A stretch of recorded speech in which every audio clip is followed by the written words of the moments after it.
All right. Well, thanks everybody for being here. We're really excited this week to be joined by the illustrious Matt Clancy. Matt is the creator and sole author of New Things Under the Sun, a living literature review on academic research about science and innovation. That literature review is part of Mark's work as a research fellow at Open Philanthropy, where he directs the innovation policy program. Before joining Open Phil, Matt was the senior innovation economist at the Institute for Progress. We were just talking about Heidi Williams earlier, an assistant teaching professor at Iowa State University, and a research economist working on science policy at the USDA. Welcome, Matt. We're really excited to have you here. Thanks, guys. It's great to be here. Yeah, so just in terms of the structure, we'll do about 45 minutes of questions and then try to leave 10 to 15 minutes for audience questions at the end. A lot to cover, and really excited to dive right in. So to kick Awesome. us off, I'm curious about what drew you to the field of innovation and progress studies in the first place. As an economist, you have kind of a wide skill set and tools that you can use to study all kinds of questions. So why focus on innovation in particular? Yeah, I mean the journey was when I was an undergraduate, I was like really interested uh in like understanding the secrets of the universe. So I did like a double major in physics and religious studies, which is like it was like a pincher attack on truth was the idea, but it didn't really work out. And I was trying to like think. I knew pretty quick I like didn't want to spend my life in either of these fields. It took me a long time to discover economics. I like don't know economists growing up. I thought it was like just stuff they did on the Wall Street Journal, like page or something. And finally read like I think it was Guns, Germs, and Steel, which was like a social science book that was like, a rigorous thing about really big picture ideas about like what matters and sort of why. And I was like, oh, you can actually study like humans and like human societies in like a rigorous sort of quantitative way. Um, and so I decided to go into economics originally with an interest in like economic development. Um, but in taking economic development classes, just learned about these classic results that like differences in technology across countries explain or are kind of assumed to account for the vast proportion of sort of differences in material living standards. And then over time I sort of learned, oh, to my surprise, like you can actually study also innovation in kind of like a rigorous quantitative way, and it's not just sort of like fuzzy and like and so I got once I started doing that, I got hooked and haven't looked back. That's awesome. And we'll certainly talk more about the role that innovation plays in explaining economic differences later on. So just following up on the topic of economics, it seems like there's a pretty clear link between economics and progress studies. But to your earlier point about a pincer attack, it seems like there might be other fields which have something to say about progress studies as well. So I'm wondering if there are any fields that you feel like might make a contribution to progress studies, but are currently being overlooked or neglected by people in the field. Um, Overlooked and neglected in the field.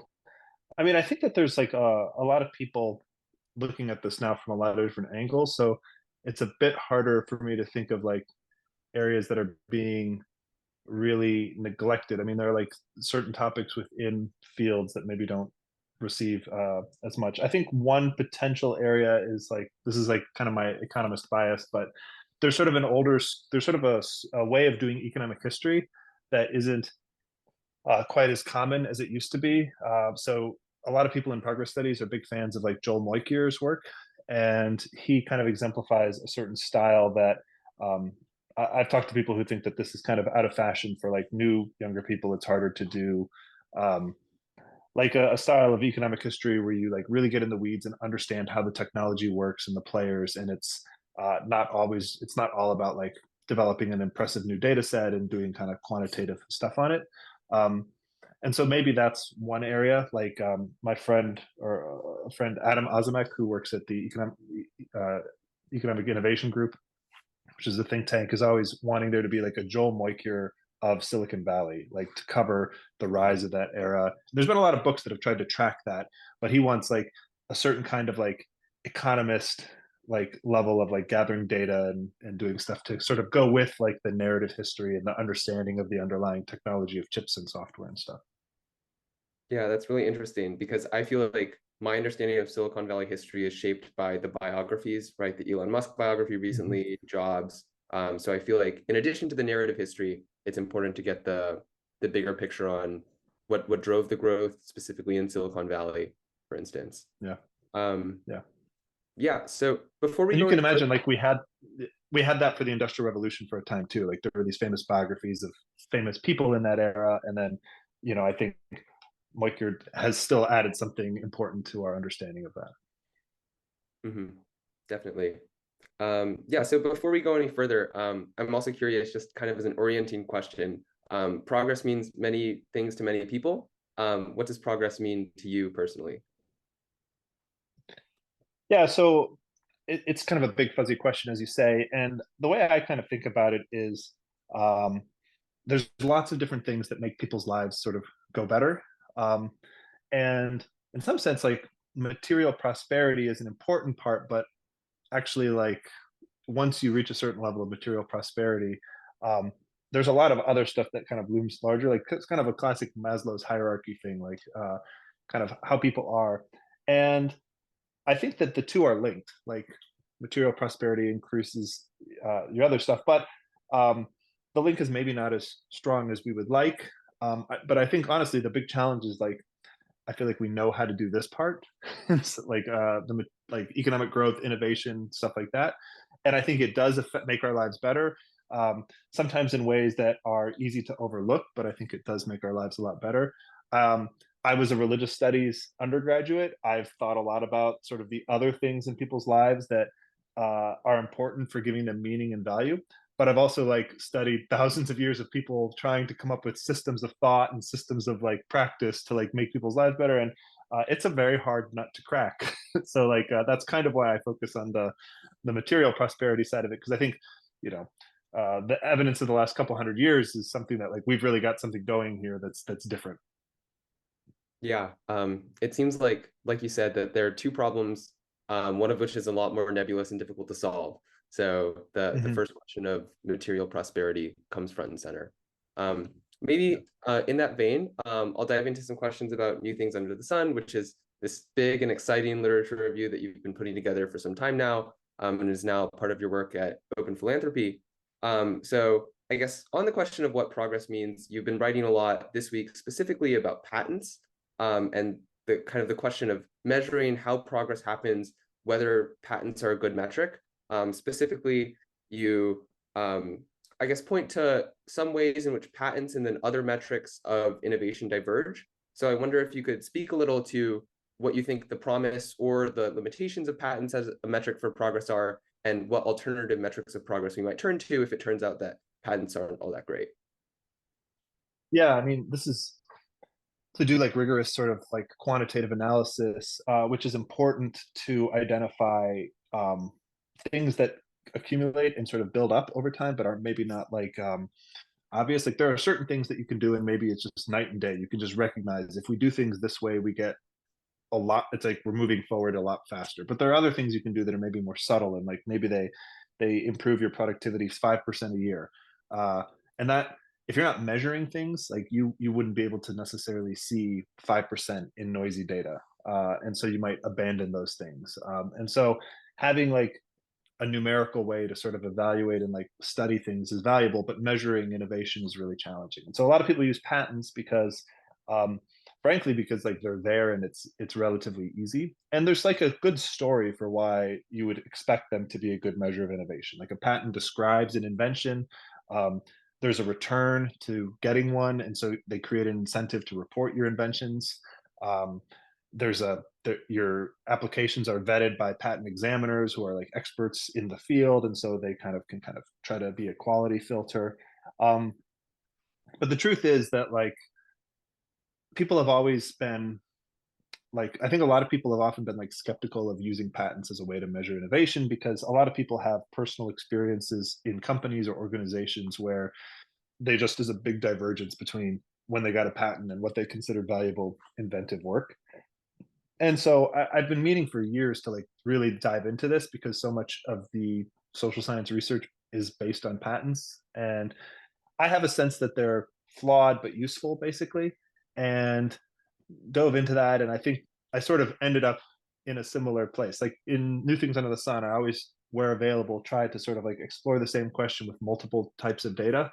And so I look for stuff where there's If there's patent data, I look for non-patent, but it's often only available. There's often not anything else available. But when both are available, um, I have sort of found that, despite everybody always uh, complaining about it, like I didn't get a sense that when I found other sorts of data, it usually was like forced me to revise all my conclusions. Like they often pointed in similar directions and so on. And I think part of this is because there are bad ways to use patents, and people who try to use them badly, like uh, they get kicked out of, like they don't make it into the journals, or they don't get results that are publishable, or I read it and I think I don't believe it, and so it doesn't make it to New Things Under the Sun. So like that's one reason why I think they do okay. And anyway, so for part of this big exercise, I kind of looked at three main sources, like three main sort of lines of thought. One is like just how many inventions do get patents. Like we have a couple ways you can think about this, and I don't know what you would think it would be. Like you might think most inventions get patented, I guess, or you might think it's like 75% or something, but it's probably a lot. It's probably less than that. Like if you survey firms, they say it's like 50%. If you actually try to like match patents to technologies, it's hard to get anywhere close to 50%. Like the highest I saw was like 30% in some fields. But it's also hard to match a patent to an invention if you're not the inventor who knows everything. And so that probably is an undercount to some degree. Another line of evidence was just like, all right, if you know about somebody's patents, what is that? Can you predict other measures of innovation? Like, did they release new products? Did they have improvements in the performance of their existing products? Like, what's the productivity of their firm? And they are linked, like they're positively correlated, the number of patents and this other stuff. But it's not like a super strong link. There's a lot of noise. Like a 10% increase in patents is maybe like a 1% increase in one of these other measures. Um, and for productivity, which is like one of the sort of other popular ways to measure innovation, the link is actually like really weak. Like if you just use patents and just compare productivity, there's nothing there really, or at least in the papers I saw. But if you kind of clean up the patent data and do stuff to try to like sort out good patents from bad patents, and people have a bunch of clever ways of doing this, then that link is kind of restored. But it gives you kind of the same order of magnitude, like 10% increase in what we consider like good patents. Maybe they're highly cited, maybe they have words in them that indicate they're bringing into the field new ideas. Um, then you still see only like a 1 or 2% increase in productivity measures. Um, and then the last thing I did is I did like a census of stuff on New Things Under the Sun. How often do patent data and non-patent data kind of converge and arrive at sort of qualitatively similar results? And I guess my like high level takeaway was we can learn from patent data, but we should try to like social science is hard and it's an imperfect measure. Uh, it's useful, I think, to like remember people also have debates about things like GDP. Like GDP is like we're all used to it, but also if you go to the right debates, it's like, well, it doesn't measure this, that, it misses all these other forms of flourishing. Um, GDP is maybe better and like more tightly correlated with like things we care about, life expectancy, than patents are with innovation. But I guess just like in general, social sciences is always dealing with sort of imperfect data, and like the skill of handling it is important. But I think if handled skillfully, it can teach us something. This is a very Yeah, long-winded definitely. answer, but I just wrote like 4 big posts about this, and they're still going out this week, so it's very much on my mind. No, that's super informative. And I'll just say from my own perspective, it seems to me that the literature on patents, or like kind of the meta science literature, often ignores the fact that patents are first and foremost legal instruments, right? That a lot of, I guess, the bad actors that you talked about in the patent ecosystem, patent trolls, evergreening in the pharmaceutical industry, are people who are seeking to commercialize existing inventions. So kind of to the flip side of the point that you made earlier, sure, there are some people who make an invention and don't patent it. There are other people who don't Well, make an invention and then patent their not innovative idea, right? So like I said, I think that there's a lot of noise in the ecosystem, but we have to use something. So yeah, yeah. maybe better There patents was than alternatives. Yeah, there's just on that question, there was like one survey, and it's hard because the survey doesn't answer exactly what we want, but they like looked at how many firms report having a patent but do not report doing any R&D. And it's like it was like 7.5% of firms that have patents also say we didn't actually do any R&D. And so like, but the thing is, like, what's frustrating is that just tells us the number of firms. It doesn't tell us like firms are hugely different in size. So it might be just a bunch of little guys. It's probably not giant firms that did no R&D. But anyway, so it's not necessarily 7.5% of patents don't have R&D associated with them. But anyway, it gives you maybe some information about how rampant that kind of thing is. Yeah, and I guess the other question I have here is, it seems like to some degree, like the difficulty of getting a patent approved depends on your geography. So different regulatory regimes might have different standards, intellectual property law, and things like that. I'm wondering Yeah. if over the course of your research, you came across any differences about, I guess, the reliability of patents, for instance, in the United States versus elsewhere in places with different IP laws. Yeah, for sure. Like in Japan, it seems to be much more common to patent things, and like what like patents tend to be like narrower in scope. So if you look at just like how many patents per 100,000 people, it tends to be a lot higher in South Korea and Japan, and that could be just because the same inventions get sliced up into more patents. Um, and one thing I found was like a survey done in the 90s where they asked the share of they asked manufacturers in the U.S. and in Japan how many of your patents or how many of your inventions do you have a patent on? And in the U.S. it was like 50%. In Japan it was like 60%. So it's not crazy different. It was like that's for products. Like when I invent a new thing, if I invent a new process for doing something, the share of patents, the share of that that's patented is a lot lower in both. So only about a third of process inventions got patented according to these surveys. And in Japan, I think it was like 42% or something like that. So kind of in the same space, but I still think like there's probably a lot on the other side of the equation. There was some papers look at people who win prizes for their inventions, and then they say how many of those prize-winning inventions have a patent. And in like again, you see like in Asia, it was a lot higher percent. Like in Japan, 100% of one prize competitions inventions had patents, and that's much higher than anywhere else. Hmm. Interesting stuff.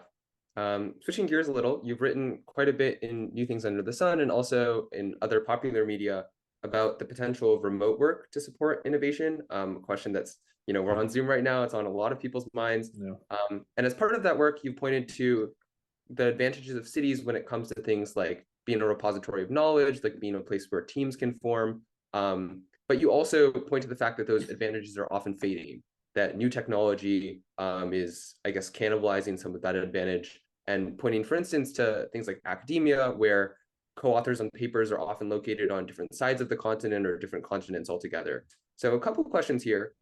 First, to what extent does this argument apply across industries? Because it seems like academia is kind of a special case where almost all of the work that happens can be done over PDF or email. For something where physical proximity is really important, like if I'm working in a pharmaceutical lab with somebody else, it's probably important that we, do our titrations together. Is remote work still viable, you think? So to what degree is there, I guess, heterogeneity across industries? Yeah, so I for sure think there is heterogeneity across the industries, and that some places software development is very amenable to remote work. Just like there's the nature of what you're trying to invent, and that like the more it is involving access to specific physical capital, um, or transferring tacit knowledge that is difficult to communicate via video or text, then you kind of have to be in person. I think there that like even then like remote work is really useful because uh it can kind of there can be a reallocation. So like it's very expensive, and like real estate can be really expensive in certain parts of cities, and the people who should be we should get out of there like the people who don't actually need to be in physical close proximity to like be effective collaborators, um, and like maybe free up the space or like lower the price, lower the demand, so that it's cheaper for people who do need to be in physical proximity to be there. But even then, like um, there's a lot of modularization of even stuff that is like done in the physical world. I think the like with remote work, there's always this sort of mindset of like I like being in person, it's more effective. And I actually agree. Like I think having people all together, like if you could only change one thing, like in person or remote, the in person group is going to be probably more, like generally probably going to be more productive. But I think like The thing that's overlooked there is that like it's often impossible to assemble the same group of people together versus remotely. And so like maybe they're only 90% as effective or 80% as effective if they're remote compared to if they were in person. But if you can get people who are, 30% better because they're the best person in the world at that thing, they're probably better than 30% better. But anyway, then like the returns make sense. And I think that's why you actually see so much remote collaboration despite kind of the difficulties entailed. Yeah, that makes a lot of sense. And you mentioned kind of, expensive real estate. There's a lot of news about, I guess, empty apartments in New York, empty office space, things like that. So I'm curious about what this means for cities themselves, right? Because it seems like beyond the economic agglomeration benefits, cities provide other valuable things for the public, things like a symphony orchestra or like reduced environmental impact. So if it is true, as you argue, that remote work is possible, is able to supplant a lot of what we're doing in cities. What happens to cities in the next 50, 100 years? Do we need to have cities at all? So I think that there's a lot going. Like, I'm not worried about cities. I think cities will continue to be robust. They've been around like thousands of years. Um, I think uh, their role as a collecting agent for innovation might uh, decline. Probably won't even go to zero though, because there's these industries that we've talked about that it's difficult to collaborate remotely. There might be a reallocation where some stuff is done more remotely and some stuff is done more in person. But as you say, there's a ton of other stuff that cities do that is not the same thing as remote. Like just as you said, you can like I can listen to a concert on Spotify, but it's not the same thing as like going to the concert. And like people in New York City agree, and so there's always a value that like going to the ballet. So all of these like public goods that you need a large population base to support. And also, I think like there's consumption value to being in person, right? Like people like being around, like people like interacting with people, and you kind of hear that often in the context of the office, like we should get everybody together, it's good for team bonding, like people form better relationships, they're close. I think that's probably true, but also people form relationships with people who are not in their work but who live in their communities too, and that's another reason that people like to cluster together and live in the same space. Yeah, makes sense. Yeah. So another potential accelerant for innovation is automation, specifically AI, something you've also written a lot about in New Things Under the Sun, and also in a really informative debate that we read as part of the Progress Studies reading group. And you talk about some potential barriers to explosive growth resulting from AI. Among those are shortages of critical materials, training data is a big one, regulatory obstacles are increasingly relevant. And a lot has changed in the 10 months since that debate has published. A lot has happened in the AI space. I'm curious if your thinking has changed, if at all, and specifically if you think that any of those bottlenecks now strike you as particularly relevant. If there's, if you had to pick one, like what do you think that the most likely bottleneck is on the path to explosive growth? Yeah, I think that my views have not substantially changed in the last 10 months. I think that on the one hand, like technical progress is continuing apace.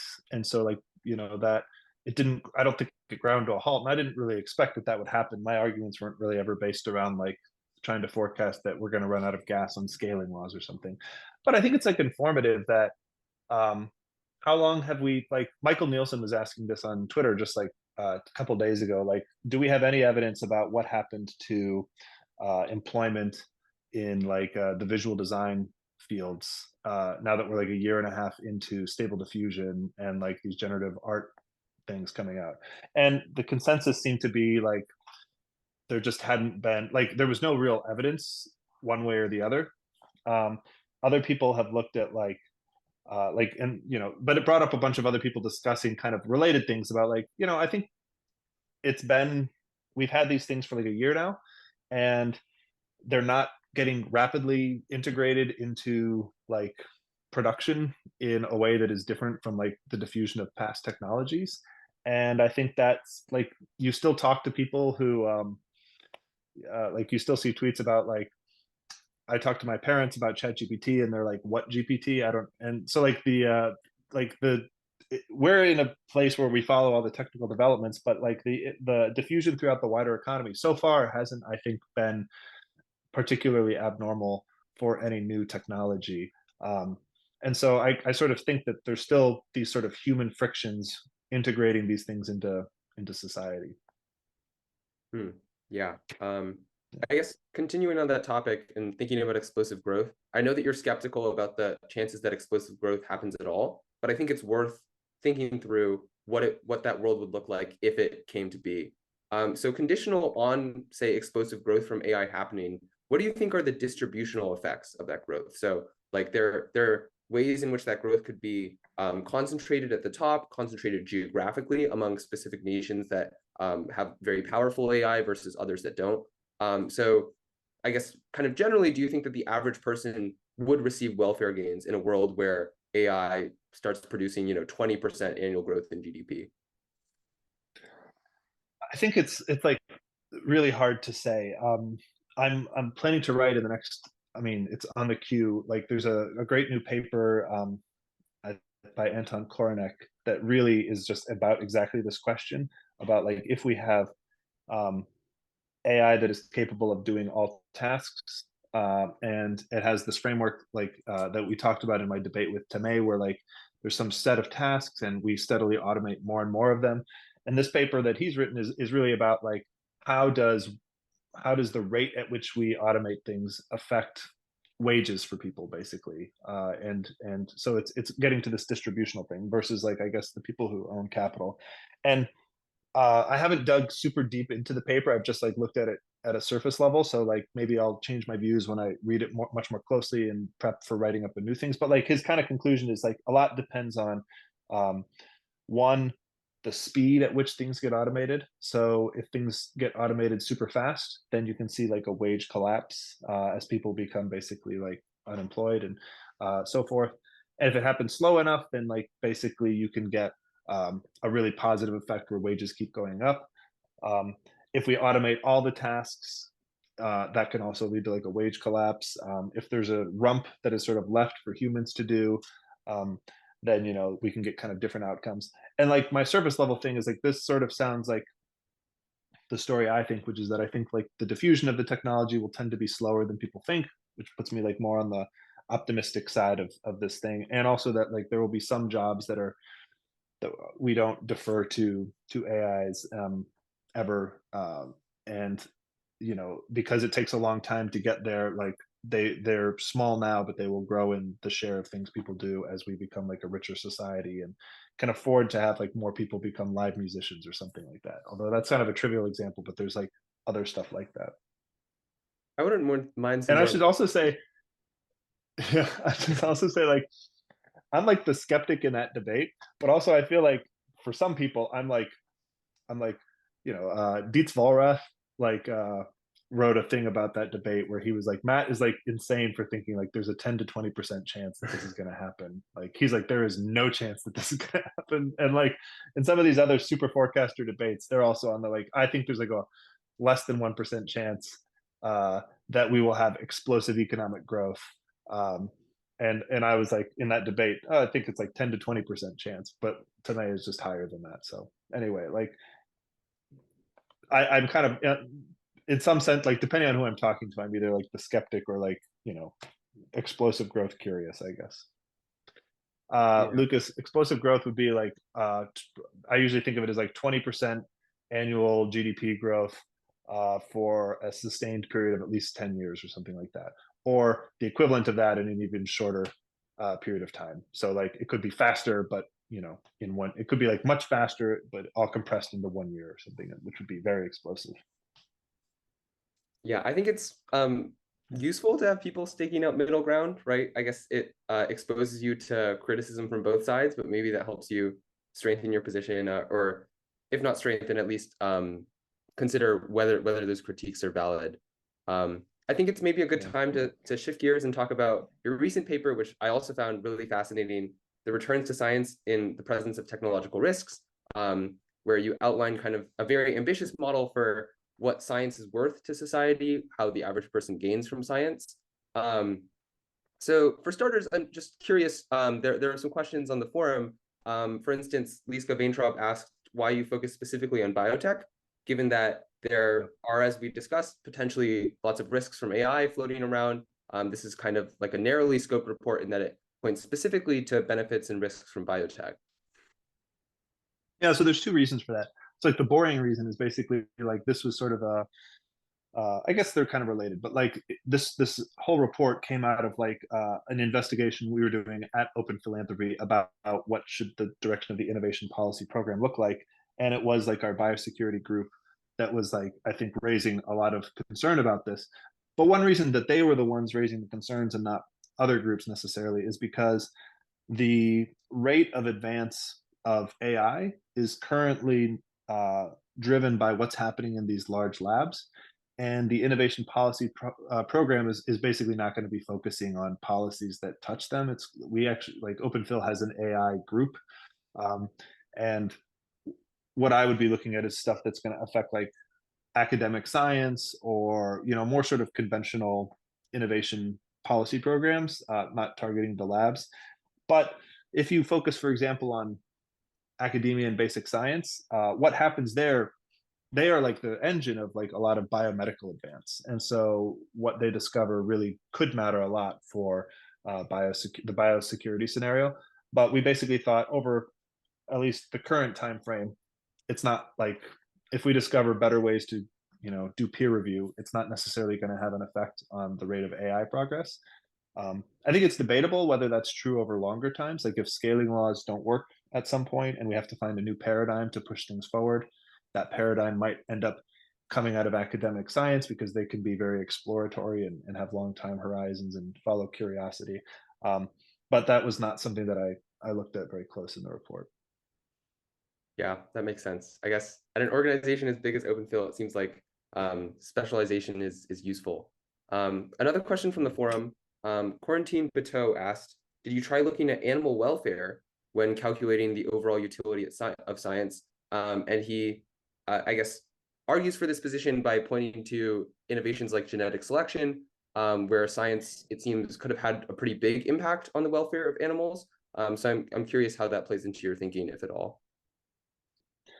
Yeah, so we didn't look at it in the report, but we did talk about it a bit. I talked about it internally with some other folks at Open Phil.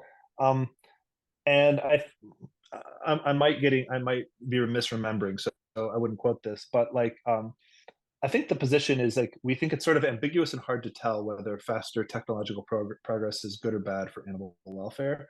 Um, on the bad side is the kind of things you that I that you can mention, like breeding programs that are sort of leading to less I don't know, flourishing animals or something, but like more efficient at producing meat. There's also just sort of a general tendency that like richer societies consume more meat, and so that increases demand for animal agriculture. But on the other hand, technical advances also have like off, they discover new ways to raise animals more humanely. So like just this week there was like a genetic screening for the embryos of chickens, and so we'll be able to like hopefully I think stop having baby chicks be born that are males and then like not keeping them and so on because they only want to keep the layers. um, so that's like one example, but you can imagine also alternative proteins being a kind of way that we reduce the net demand for animal agriculture in the future. And uh, yeah, so I think that's the extent to which we sort of thought of it, but we didn't. I didn't go further than that, basically. Yeah, it does seem just incredibly difficult to predict. And then wild animals is a whole nother can of worms. Perhaps Yeah, I literally. will say on wild. Yeah, I will say on wild animal welfare. There's like an argument you could make that solving wild animal welfare is completely hopeless until we are 10,000 or I don't know 1,000 times as powerful or have as 1,000 times as much understanding as we do now and can kind of be like reshaping the planet or something like that. Um, and if you think that's the case, that's an argument for science, but then you have to weigh against that the risks that we might kill ourselves and blow up. And so it kind of like that gets back to a similar dynamic that we had in the report, which is like there are good things if we can continue, but if we go extinct or so on, then that's bad. Yeah. So on the topic of uncertainty, this report looks at welfare in the very, very long-term future. And one challenge with estimating utility in the future is that the value systems of future humans might be very different from our own. I think one good heuristic for this idea is that many practices of the past, things like human sacrifice or bloodletting, just seem totally foreign and abhorrent to us now. So with that in mind, it seems kind of difficult to estimate what future human preferences are, or like to construct a utility function for a future human, or how science might affect that. How do you grapple with shifting preferences when writing this paper? Yeah, so that's kind of, I don't think we explicitly mentioned it in the paper, but that's the kind of thing I'm thinking about when we use like a discount rate in the paper. So in the paper, we discount every year at 2%. And the paper kind of frames this around like there's a 2% chance every year that the world changes so much that what we're what we like past trends can no longer forecast. We don't know what the impacts of our actions will be anymore. And so we're kind of like, that's when the curtain falls and we can't see what's behind it anymore. And we don't know when that will happen, just 2% every year. And the kinds of things that are like in that 2% that I think I mentioned in the report is like, all right, if we have a nuclear war, it doesn't really matter whether we got better at doing science or not. Like we're all in trouble.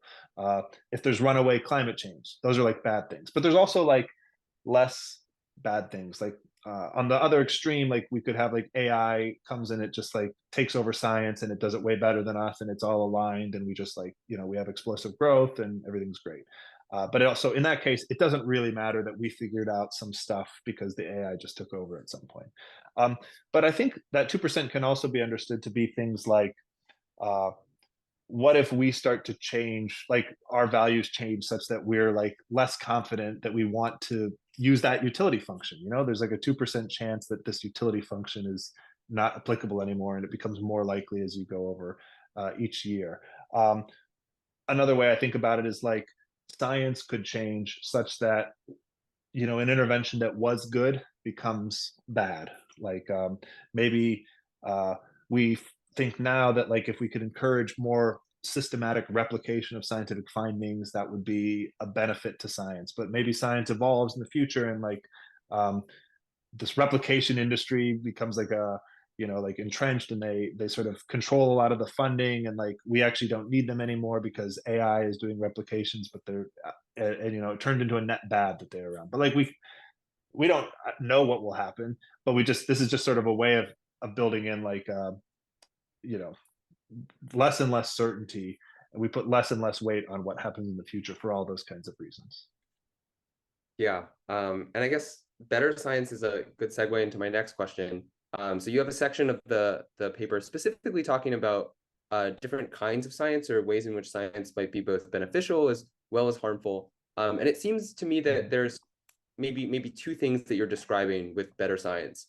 One of them is like actively describing differences in the technology itself. So for instance, we think penicillin is probably good. I guess there's debate there, antibiotic resistance. And then we think like nuclear weapons are probably bad for the world. And then there are many cases where something is kind of on the knife edge, and a lot depends on, for instance, the political reality, right? So where it might be good under a democratic regime, but we think that this invention is really bad under an authoritarian regime. So Yeah. I wonder, I guess, if you have thoughts on like which one of those you're describing, maybe it's both. And then as kind of a follow-up to that, like what you think might be done on kind of either front to encourage better science overall. It's a big question, I know. Yeah, I mean, I think the way when we're thinking about better science, we're thinking of it like in literally in the report. It's like in the model, it's like if we improve science, then maybe the downsides from science could. All right, so let me step back. There's two ways that science could like improving science could like reduce our risks. In the paper, like you enter this time of perils when technology advances far enough that it can start to hurt you um, in a way that it couldn't before. And like you can just think of like terrorists gaining the capability to use genetically engineered pandemics to their arsenal of ways to cause terrorism. And so, like, imagine in the year 2040 we enter this new regime where there's new harms that we can get through science. Better science in the context of the model is like one option is like we reduce the level of those harms. Like we could in theory reduce them all the way to zero, but like the paper just says like the extent to the harms falls a little bit, um, and sort of calibrates how much would it have to fall for you to not be worried about these things anymore relative to the gains you get from science. And then the other way that the report thinks about it is like maybe science advances faster and faster, and normally by 2040 we're going to discover these bad technologies, but by 2070 we're going to figure out some kind of universal cure for bad diseases or something, you know. And by the time if we can get to 2070, they like these bad things can't hurt us anymore. Um, and if you had faster, if science could be better in the sense that it was like faster, then maybe you can get to the 2070 science sooner. And maybe you also accelerate the arrival of the 2040 bad news, but it actually like on net compresses your time in the time of in this time of perils. Like if you could get there twice as fast, then that means uh, 2070 is like roughly 50 years away now, so we get there in 25 years. 2040 is like roughly 15 years away, so we get there in 7.5 years if we move twice as fast. And like the difference between 50 and 15 is 35 years, but like the difference between 25 and 7.5 is less than 15 years. So I don't know if I'm doing my math right, but anyway, like it compresses everything, your time in this bad place. Mhm. Yeah, that makes sense. I guess just to wrap up our discussion of this paper, I want to talk a little bit about the top line result, since this is, kind of, I guess, a big deal whether science actually contributes to society or not. So in the conclusion, you write that the return to science is about 230 times, or in other words, that investing $1 in science produces about the same return as giving 230 people who make $50,000 a year one additional dollar.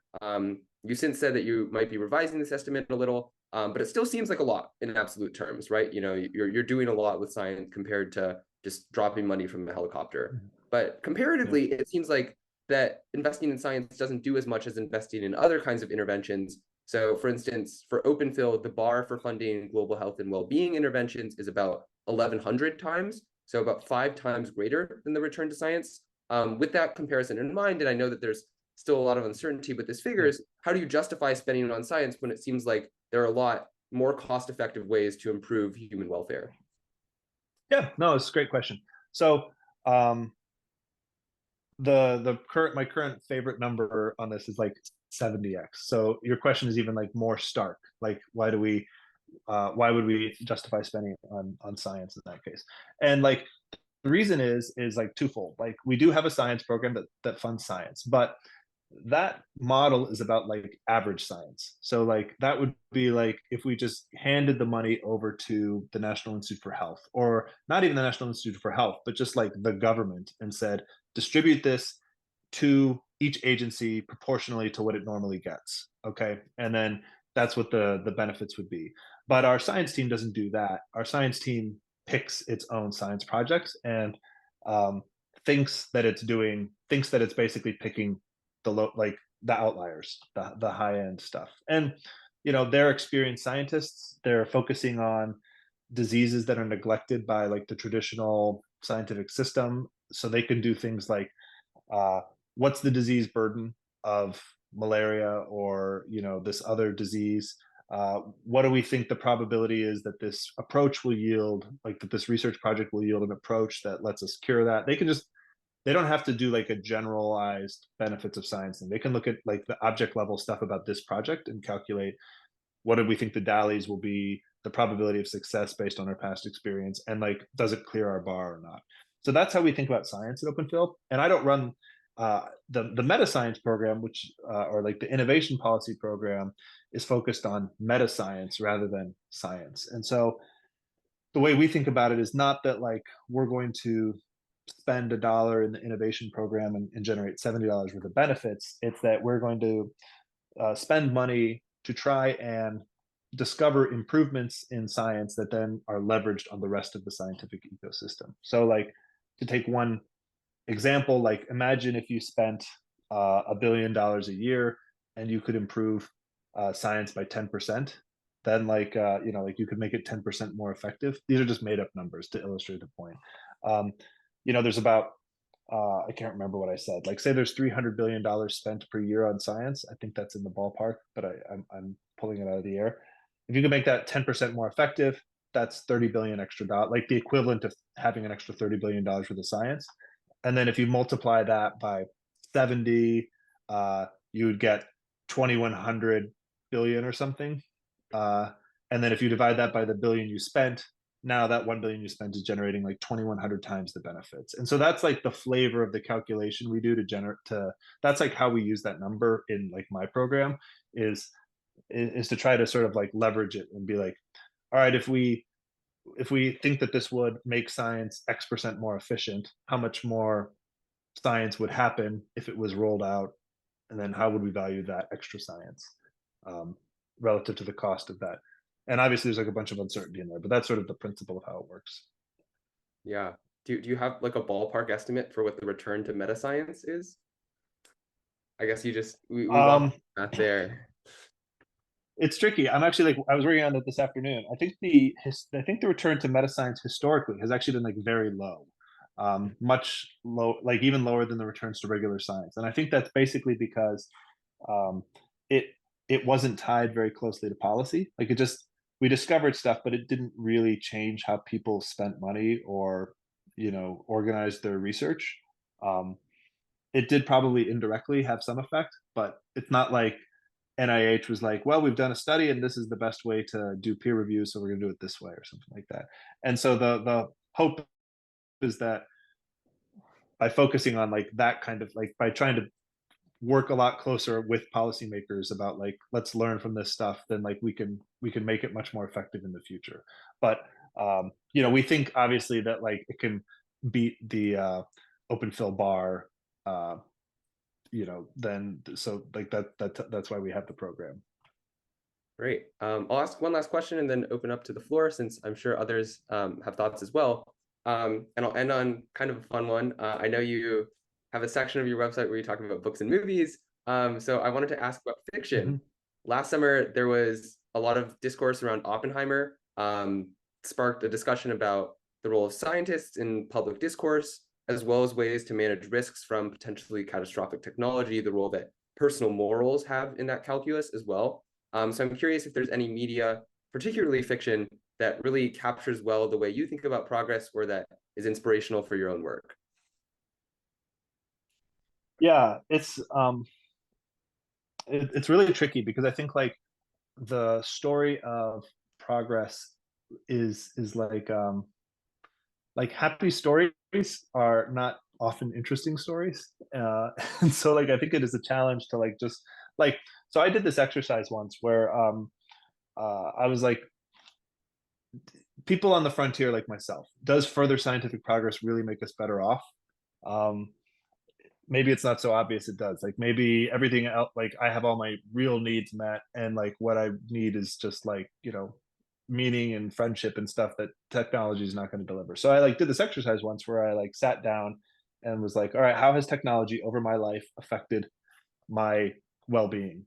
And like when you do that and you like think really hard about it for like a few days and like add up like lots of little things, I came away being like, oh, actually it's made a really big difference. Like it like there's tons of little things, but if you write it up, it just sounds like such a braggy essay. It's like this good thing happened to me, then this good thing happened to me, then they discovered this because like I didn't. And so like it's not a very interesting story. So I think like the best, so I really struggle to think of like a piece of fiction that captures like the idea of sustained long run, like 3% per year kind of progress. I guess a couple things that come to mind are like the Wolf Hall series by Hilary Mantel is like about the work of trying to like do like move a state into like a more sensible, rational direction. Like that's what the protagonist Thomas Cromwell is trying to do. Um, but like it's like to make it an interesting story, it's not like just a happy story of like things getting better. If anyone saw that movie Godzilla minus one recently, like there's a really interesting sequence after the survivors come back from World War II, and like it just is like a kind of time lapse of like these cities being rebuilt, and each year like they're living like first they're living like in rubble, then they're living in like a small shack, then they're like adding rooms to it. And like I feel like this is like a nice concrete illustration of what does like 5 to 10% growth per year look like on the ground. And then like I think the other thing you can look at is like stories where like technology is gone, and just like you can think like, wow, like I remember like that was one of my takeaways from reading The Road by Cormac McCarthy. It's just like this horrible world, and it's like, wow, at least like I'm glad I don't live in that world. Like things are a lot better for me. So that's my response. But no, I don't. I wish I had a better answer, and I think like people in progress studies have often like thought about what are the good. So I would be interested if other people have better examples. Maybe I'll kick myself when I hear some. But. No, I think those are interesting examples in and of themselves. Yeah, so at this time, if anybody has any questions, feel free to jump in and unmute. I'm sure there's plenty to talk about.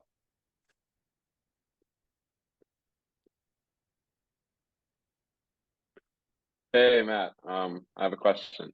Uh, Hey, so how can we like go about encouraging academics to work more with policymakers, like despite there being few citations that might emerge from this collaboration?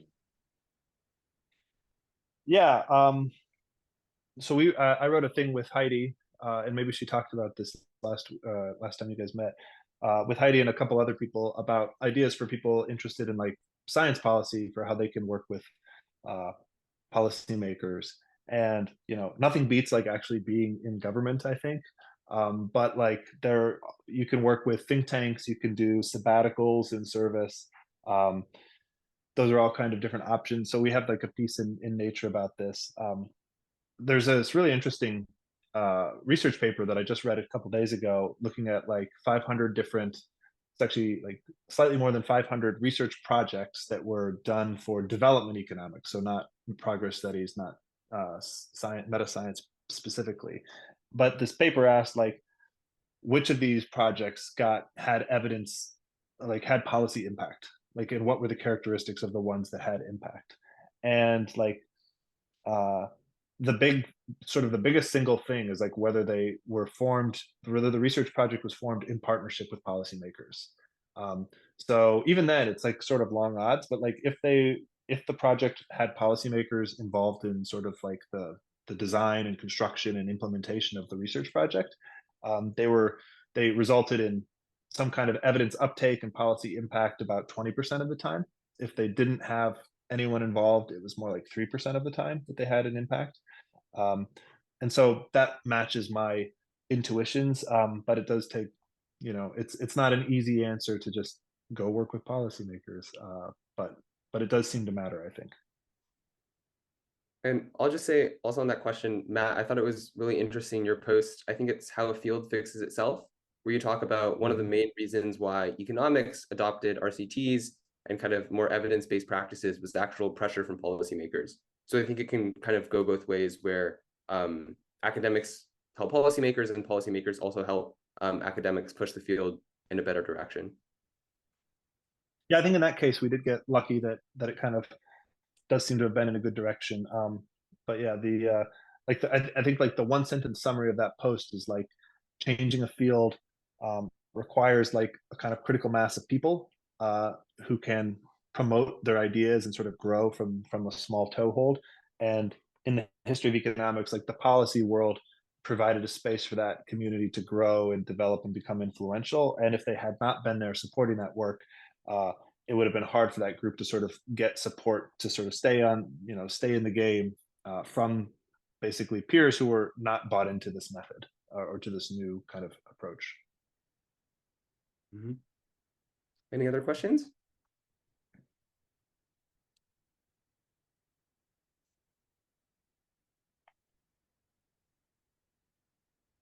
All right, I can jump back in. I'm happy to ask more. Oh, Cool. Samuel, was that a hand?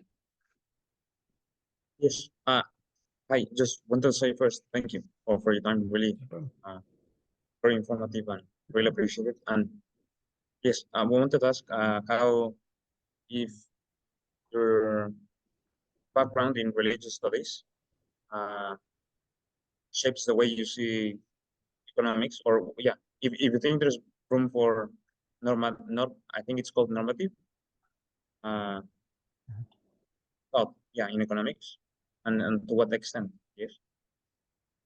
Thank you. Yeah, it's interesting. I've never been asked that question before. I think that I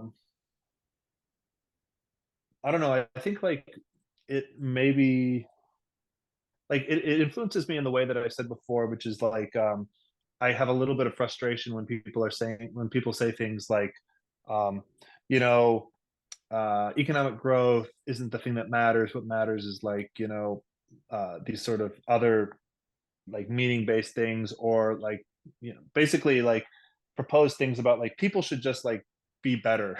Is sort of like, I think of like religion as like an attempt to make that work, and it works too. Unless it's hard. Like these things, people have been like talking about these ideas for millennia, or since the beginning. So I think that's one way. Maybe possibly another way that like I think sometimes I think um oh, I don't know if I'd go this far, but like I'm a big celebrator of like remote work, because I think it like lets people be part of communities, rather than like having like lets them be part of non-work communities. Like I'm an example of this. I live in Iowa, at where my family is from and where I grew up and so forth. And like I work for an organization in San Francisco where I really have no communal ties. Now, if I moved there, I would like build communal ties over time, and it would take time. But like, there's studies that show like when people don't have deep ties to a space, their kids tend to like also they're more likely to move themselves, and the pattern sort of perpetuates itself because you have less to connect you to a space, and so you move, and so you can kind of like. There's an argument that this is like this kind of dynamic uh, is why the West has often been like more mobile than the far than like the east of the United States, and because people in the east are more likely to be deep rooted in their communities. And I think that like some economists view this as like a bug in people, where it's like they're not willing to move to opportunity, and like they're too stuck in places, and we need to like create policies that help, that like incentivize and make it frictionless to move to where the jobs are. And I think I'm like more hesitant to that. And I don't know if it's religious studies or just coming from a background that thinks about more than like, that economic religious studies doesn't prioritize like doesn't think about people's economic well-being as like the primary thing that they care about. And so maybe that like, and does put an emphasis on kind of community and like that sort of part of things. And so maybe that's a factor in why I've been always interested in this question for like for years now, even before COVID. So Yeah, really interesting topic. Thanks for the question, Samuel. Quaid? Hi, Matt. Thanks for the great question and really great conversation. Pretty free flowing. I thought it was really insightful. Something's been on my mind in the past 24 hours.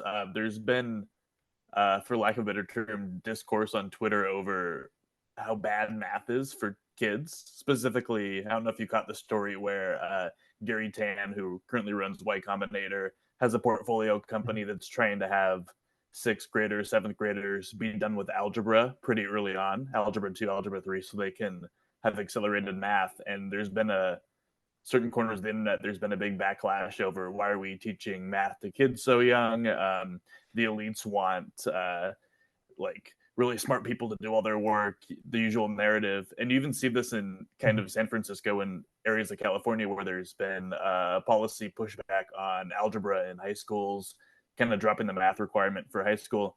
I guess my question is, how do we, as people studying progress, how do we win the culture war in regard to science?